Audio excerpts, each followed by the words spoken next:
Rồi. Thì đầu tiên thì ở đây cái chữ sửa một chút cái chữ này nha,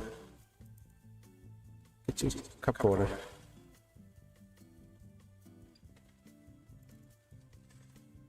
Nhỏ lại.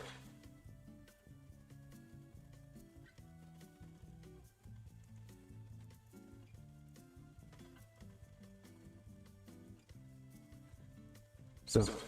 Cái chữ couple của chúng ta là bao nhiêu đây? 5 4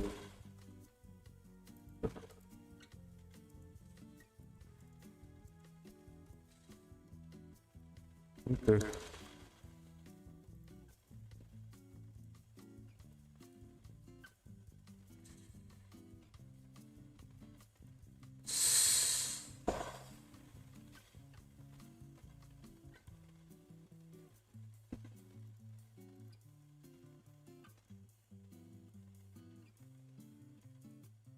Ok. Đó. Cái cụm người ta cho lên một tí nhé. Lên trên một tí. Và dẫn can trốn.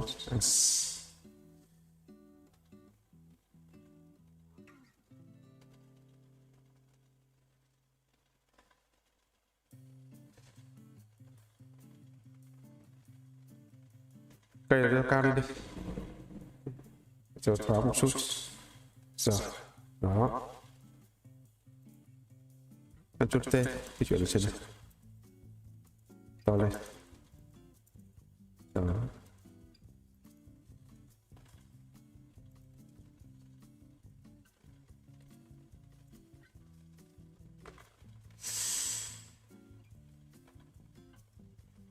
Rồi, nó sẽ cân nhỏ lại một chút nhé.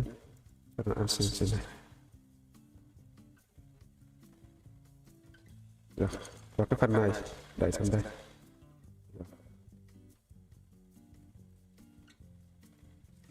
Cái này nó sẽ xoay như này.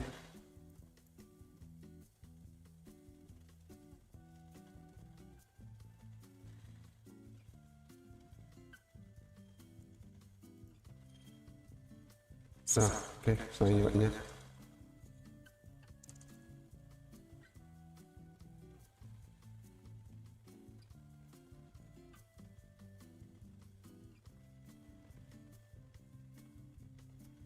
Ok.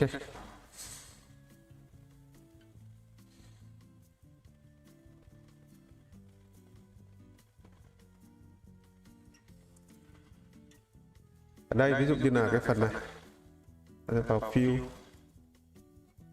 cho nó cái màu đỏ đi.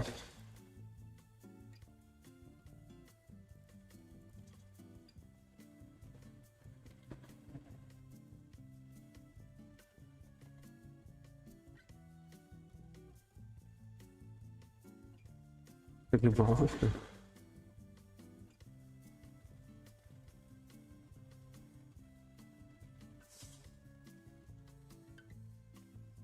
Ok. Cái đẩy lên một chút nhé. Rồi, chúng ta cho S. Rồi, chúng ta dừng bài học.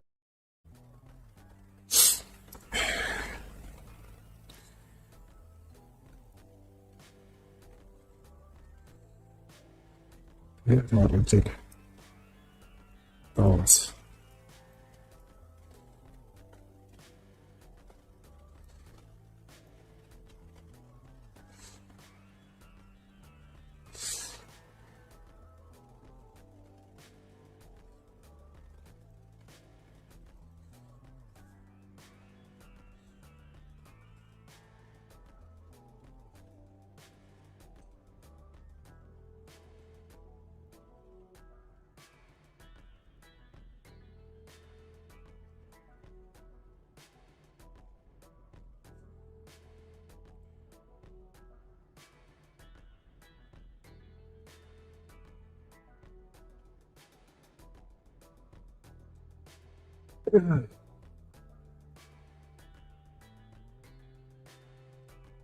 Ở đây thì cái phần chat này sẽ là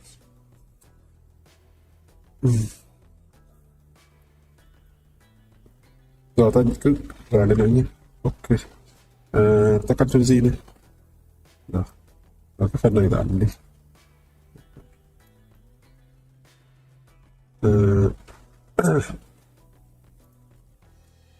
Phần the couple cho điểm nha.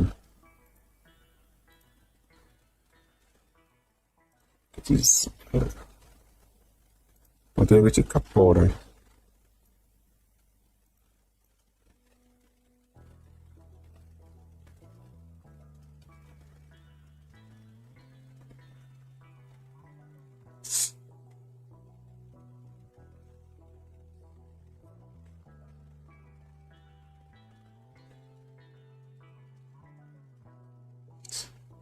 Chính cái đề trong này là đẹp rồi. Nhìn vào nhau.